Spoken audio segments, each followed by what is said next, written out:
سبحان اللہ. کہتے ہیں جب دیکھا تو بے ہوش ہو کر گر پڑے, تاب نہیں لا سکے.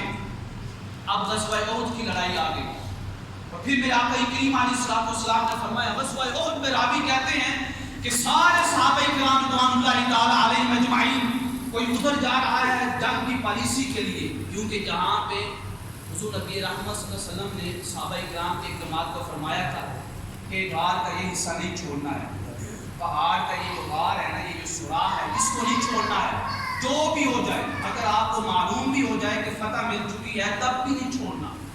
لیکن صحابہ کرام رضوان اللہ تعالی علیہم اجمعین نے وہ حصہ چھوڑ دیا.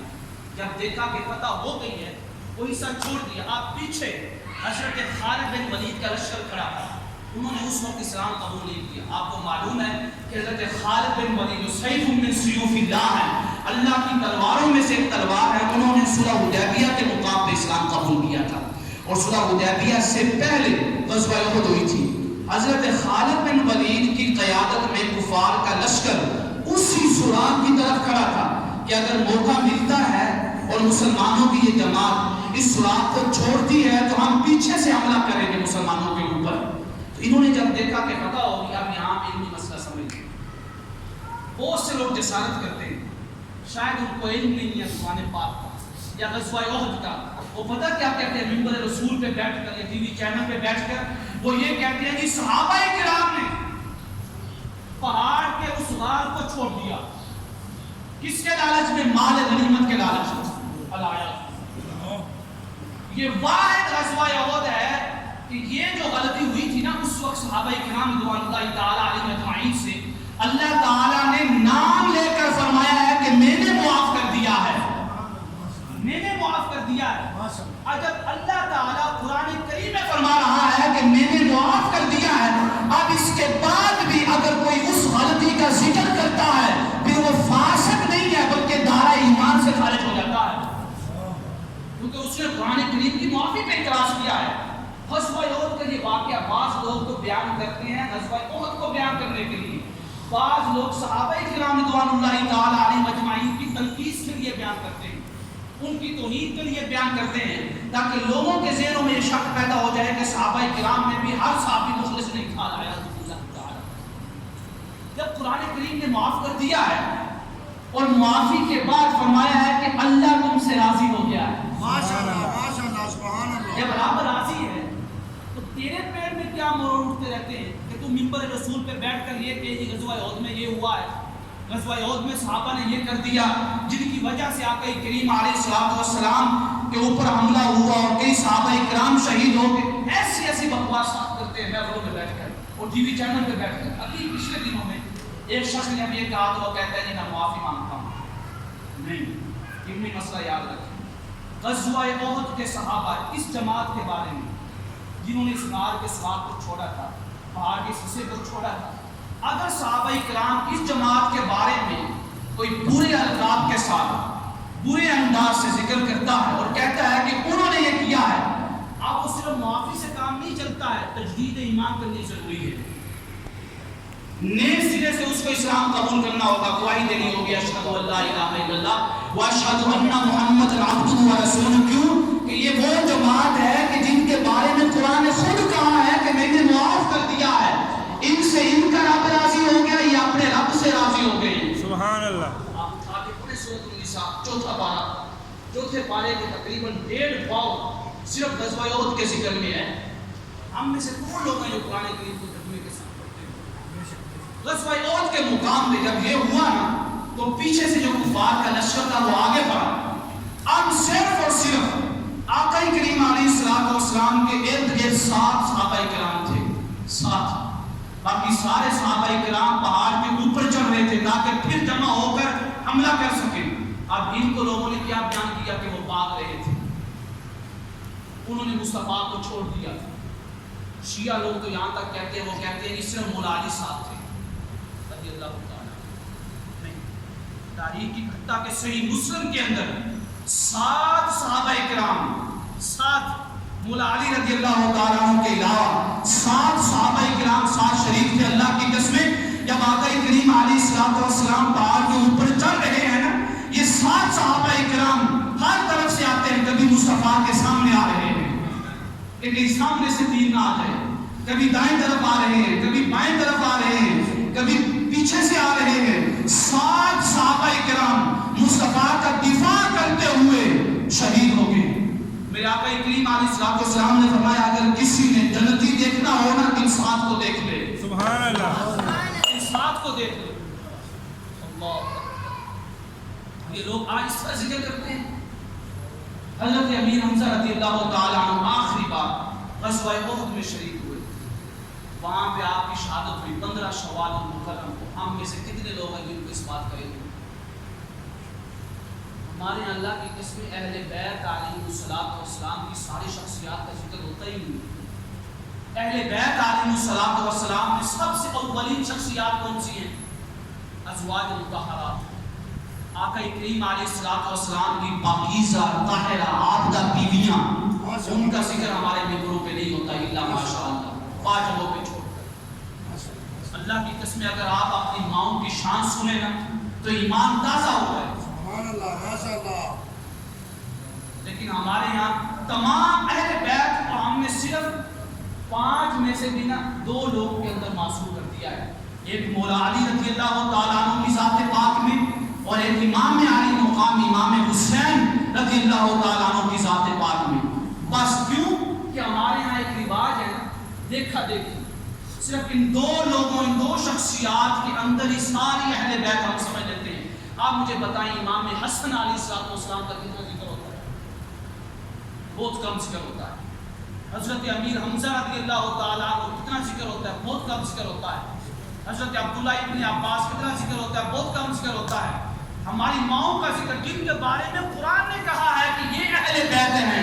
قرآن جن کو اہل بیت کہہ رہا ہے وہ ازواج مطہرات ہیں. قرآن کے اس شان میں, اس حکم میں جن کو داخل کیا جا رہا ہے لب مصطفیٰ سے, زبان مصطفیٰ سے, وہ مولا علی ہے, امام حسن ہے, امام حسین ہے, سیدہ کائنات ہے فاطمہ الزہرا رضی اللہ تعالیٰ عنہا و سلام اللہ علیہا.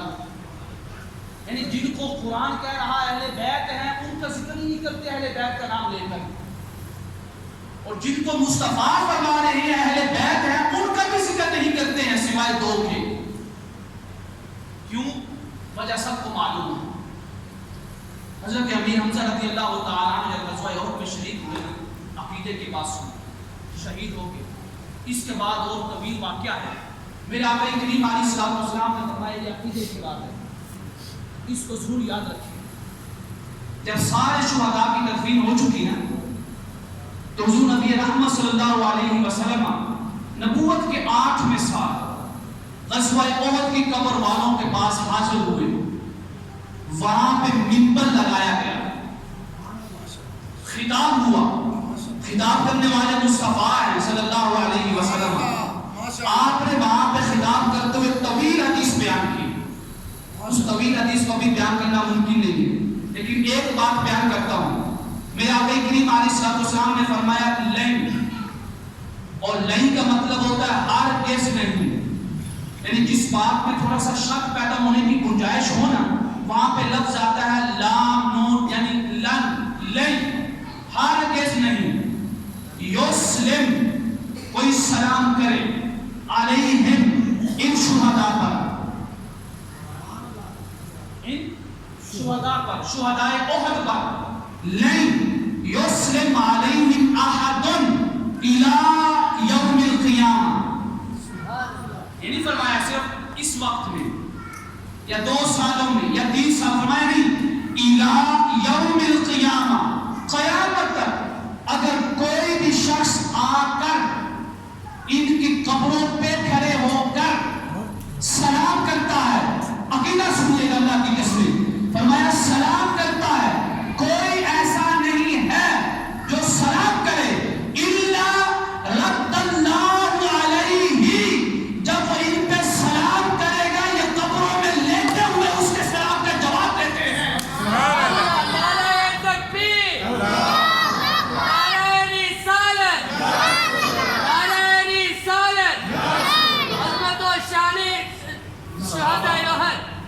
یعنی آپ یاد رکھیں کہ یہ عقیدہ کون بیان کر رہا ہے؟ بولیں کون بیان کر رہا ہے؟ امام الانبیاء علیہ السلام, سننے والے کون ہیں؟ صحابہ کرام رضوان اللہ تعالی علیہم اجمعین. اگر یہ عقیدہ بس زبان مصطفیٰ بیان ہو رہا ہے تو اسی عقیدے کو آج کے دور میں شرک کیوں کہا جا رہا ہے؟ اسی عقیدے کو بیان کرنے والوں کو مشرک کیوں کہا جا رہا ہے؟ میرے آقا کریم علیہ السلام نے فرمایا کوئی شخص ایسا نہیں ہے جو شہدائے احد کی قبروں پہ آئے اور سلام کرے الا ردوہ علیہ. یہ شہدائے احد سلام کرنے والوں کے سلام کا جواب دیں گے. سبحان اللہ ماشاء اللہ. اب یہ کان چاہیے ان کے جواب سننے کے لیے.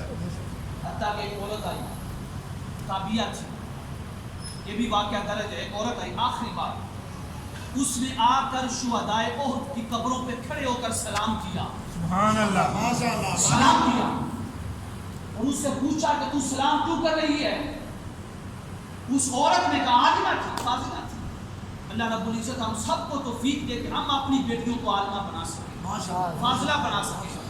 زیادہ نہیں تو اتنا کچھ تو پڑھوا سکے نا دین کا کہ جس کو سیکھ کر وہ اپنی بنیادی ضروریات جو زندگی کی ہیں اس کو سمجھ سکے, ایک اچھی ازدواجی زندگی گزار سکے.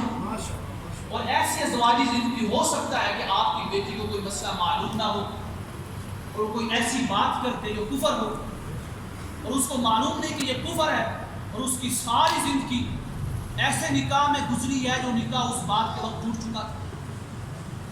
اللہ کے لیے اپنی بیٹیوں کو بنیادی جو دین کی باتیں ہیں وہ تو پڑھائیں نا, وہ تو سکھلائیں. عالمہ تھی, پوچھا کیوں؟ آپ نے بتایا کہ میں نے خود آقا کریم علیہ السلام کی حدیث مبارکہ سنی ہے کہ محبوب خدا نے فرمایا جو ان کی قبروں پہ آ کر سلام کرے گا یہ ان کے سلام کا جواب دیں گے. آج میں دیکھنا چاہتی ہوں کہ کیا جو مصطفیٰ نے فرمایا ہے وہ سچ ہے. سبحان اللہ. کھانا چاہتی تھی نا, کیا وہ سچ ہے؟ کہتی ہے کہ جیسے ہی اس نے سلام کیا نا, السلام علیکم یا شہداء احد, کہتے ہیں کہ حضرت امیر حمزہ رضی اللہ تعالیٰ عنہ کی قبر سے جواب آیا وعلیکم السلام ورحمۃ اللہ وبرکاتہ. جو کہتے ہیں کہ قبر والے مردہ ہیں وہ جائیں صحیح بخاری اٹھائیں, صحیح مسلم اٹھائیں, سنن کبریٰ اٹھائیں, دلائل النبوہ اٹھائیں, امام بہقی کی غزوہ احد کے اس واقعہ کو پڑھ لیں. اس کو پڑھنے کے بعد یا تو وہ عقیدہ تبدیل کر لے گا یا پھر حدیث رسول کو ماننے سے انکار کر دے گا. اس کی قسمت میں جو لکھا اللہ رب العزت کے حضور دعا ہے شان صحابہ رضوان اللہ تعالی علیہم اجمعین اور دین کے بنیادی احکام ان کے بارے میں جاننے کی توفیق عطا فرمائے.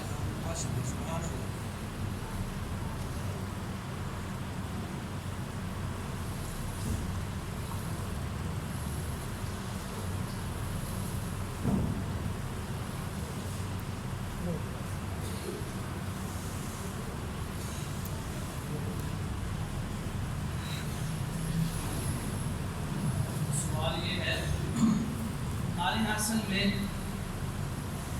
خاص کر توجہ نہیں دی جاتی دینی کاموں کی طرف. اگر ایک شخص دین کے لیے محنت کر رہا ہے, ادارہ بنا رہا ہے اہل علاقہ کے لیے, اہل محلہ کے لیے, اب محلے والوں کو چاہیے کہ ان کی خدمت کو دیکھیں, اس کی محنت کو دیکھیں.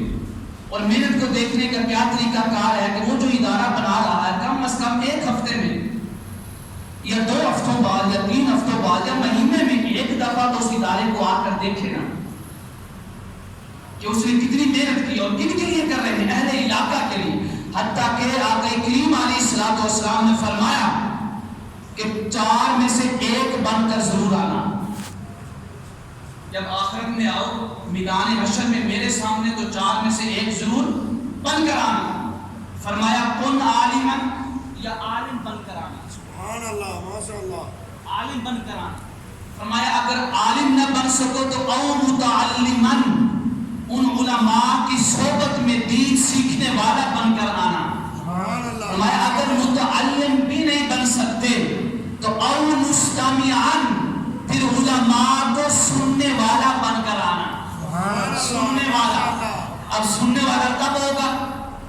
جب وہ علماء کی صحبت میں آئے گا, علماء کی مجلس میں آ کر بیٹھے گا, دین کا کام کرنے والوں کی صحبت میں آ کر بیٹھے گا,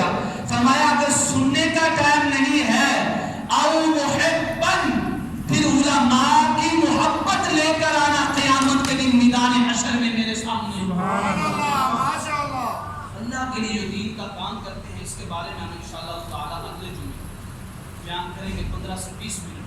دین کی اہمیت کیا ہے؟ جو دین کے نام پہ ادارہ بناتے ہیں لوگوں کے لیے، وہ کس طرح امت مسلمہ کا ایک فرض ادا کر رہے ہیں. آپ کو معلوم ہے کہ امت مسلمہ پہ دین سیکھنا فرض کفایہ ہے. فرض کفایہ، پورا دین سیکھنا اور دین کے بنیادی احکام سیکھنا فرض عین ہے. بنیادی احکام سے مراد کیا ہے؟ نماز کے بارے میں سیکھنا. اس کا یہ مطلب نہیں ہے کہ اگر ایک شخص نے سیکھ لیا ہے تو باقیوں سے وہ حکم ساقط ہو گیا. فرمایا نہیں، ہر شخص کو سیکھنا ہے. لیکن نماز کیسے ٹوٹتی ہے؟ نماز کے علاوہ جو دیگر احکام ہیں، مجیدگی والے احکام، وہ فرض کفایہ ہے. فرمایا تمہارے محلے میں کم از کم ایک شخص تو دین کے وہ احکام سیکھ لینا تاکہ تمہارے اوپر سے وہ فرض ساقط ہو جائے. اب آپ مجھے بتائیں، جو آپ کے علاقے میں، آپ کے محلے میں اگر کوئی دین کا ادارہ بنا کے بیٹھا ہوا ہے، دین کے لیے کام کر رہا ہے، وہ صرف اپنا کام نہیں کر رہا بلکہ تم سب کی طرف سے تمہارے ایک فرض کو ادا کر رہا ہے. ایک فرض کو اگر وہ کام کر رہا ہے تو صرف اس سے فرض ساقط نہیں ہو رہا، سارے اہل علاقہ سے، اہل محلہ سے فرض ساقط ہو رہا ہے. اس کے ایک کام کرنے کی وجہ سے صرف اس کے نامہ اعمال میں ثواب نہیں لکھا جا رہا بلکہ جتنے بھی اس علاقے میں، اس محلے میں ان کے ساتھ تعاون کرتے ہیں، مدرسے کے سلسلے میں مدد کرتے ہیں، مالی اخراجات پورے کرتے ہیں. فرمایا جس طرح رات دن لگا کر یہ دین کا کام کر رہا ہے، اس کو ثواب مل رہا ہے، اسی طرح ان لوگوں کو بھی ثواب مل رہا ہے جو اس کے ساتھ تعاون کر رہے ہیں، مالی اخراجات پورے کر رہے ہیں. سبحان اللہ، ماشاء اللہ. ہمیں اتنی بھی توفیق نہیں ہوتی کہ ہمارے یہاں پہ مسجد بھی ہے، ادارہ بھی ہے، بچوں کا ادارہ بھی ہے، بچیوں کا مدرسہ بھی ہے، لیکن کتنے آپ میں سے جو مہینے میں ایک دفعہ آ کے مدرسے کو دیتے اور پوچھتے ہوں کہ کوئی ضرورت ہو؟ شاید کہ وہ ضرورت ہماری استطاعت میں ہم پوری کر سکیں. لہٰذا یہ کوشش کیا کم از کم مہینے میں ایک دفعہ تو آ جائیں، 2 ہفتوں بعد آ جائیں، ہفتے میں ایک دفعہ آ جائیں، لیکن مہینے سے تو لیٹ نہ کریں. پوچھیں آگے کوئی ضروریات ہو، کیونکہ وہ آپ کا فرض ہے، آپ کی طرف سے ادا کیا جا رہا ہے. اللہ رب العزت کے حضور دعا ہے کہ رب کائنات ہمیں دین کی خدمت کرنے والوں کے ساتھ اور دین کے لیے جو ادارے قائم ہیں ان کو آباد کرنے کی توفیق